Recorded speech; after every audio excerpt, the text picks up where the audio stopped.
Hello, my name is Mrs. Bartholomew Tetley Jones, and I am here to present to you a fantastic experience, the reading and performance of Lewis Carroll's Alice in Wonderland, brought to you by Riverside Unified School District's Visual and Performing Arts Department. Enjoy.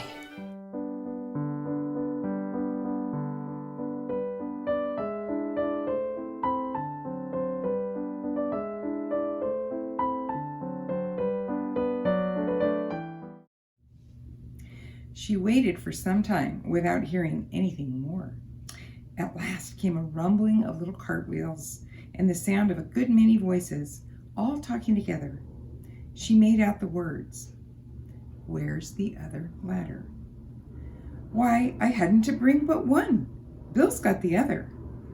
"Bill, fetch it here, lad." "Here, put 'em up at this corner." "No, tie 'em together first. They don't reach half high enough yet." "Oh, they'll do well enough. Don't be particular. Here, Bill, catch hold of this rope."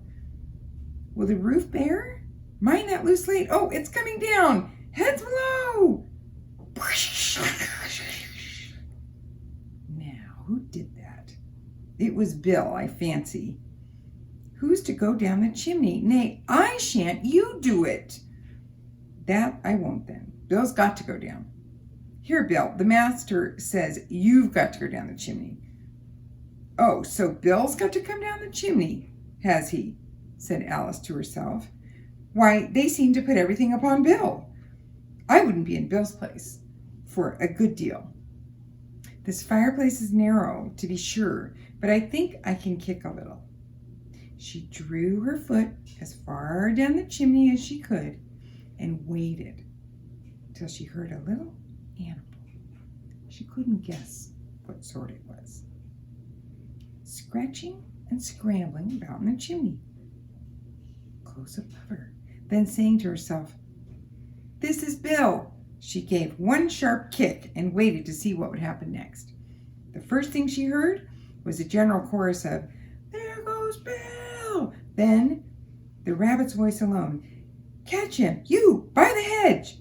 Then silence, and then another confusion of voices. "Hold up his head. Brandy now, don't choke him. How was it, old fellow? What happened to you? Tell us all about it." Last came a little, feeble, squeaking voice. "That's Bill," thought Alice.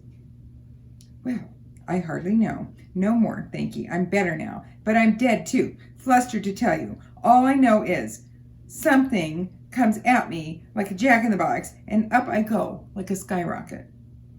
"So you did, old fellow," said the others.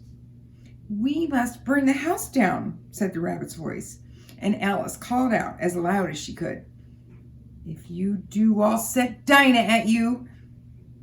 There was a dead silence instantly, and Alice thought to herself, "I wonder what they will do next.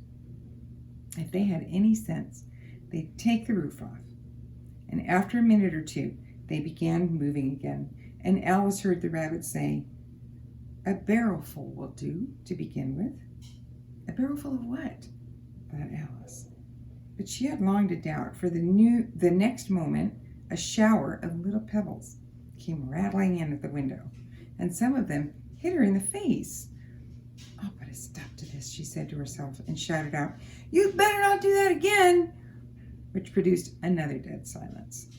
Alice noticed with some surprise that the pebbles were all turning into little cakes as they lay on the floor, and a bright idea came into her head. "If I eat one of those cakes," she thought, "it's sure to make some change in my size.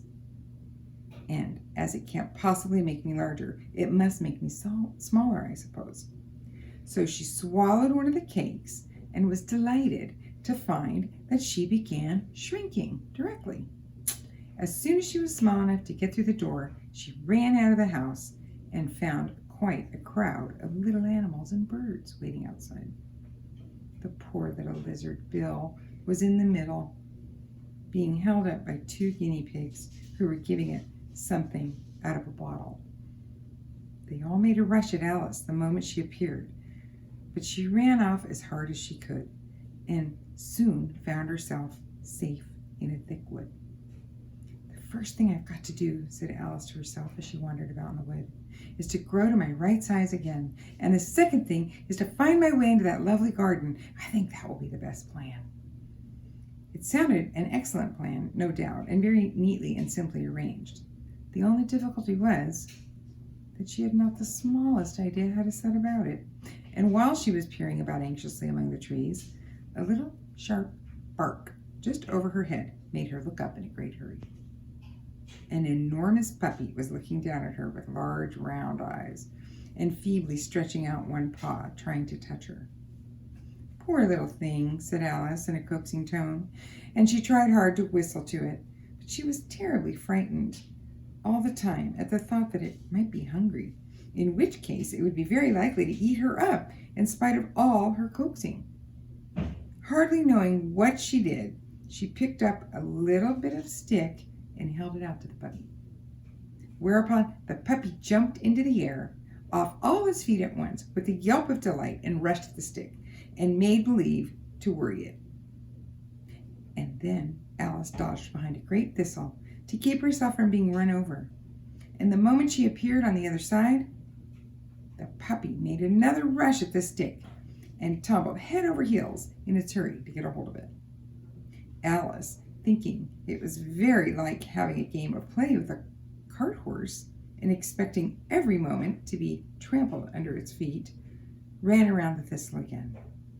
Then the puppy began a series of short charges at the stick, running a very little way forwards each time and a long way back, and barking hoarsely all the while, till at last it sat down, a good way off, panting, with its tongue hanging out of its mouth and its great eyes shut.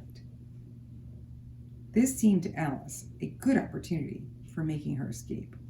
She set off at once and ran till she was quite tired and out of breath, until the puppy's bark sounded quite faint in the distance.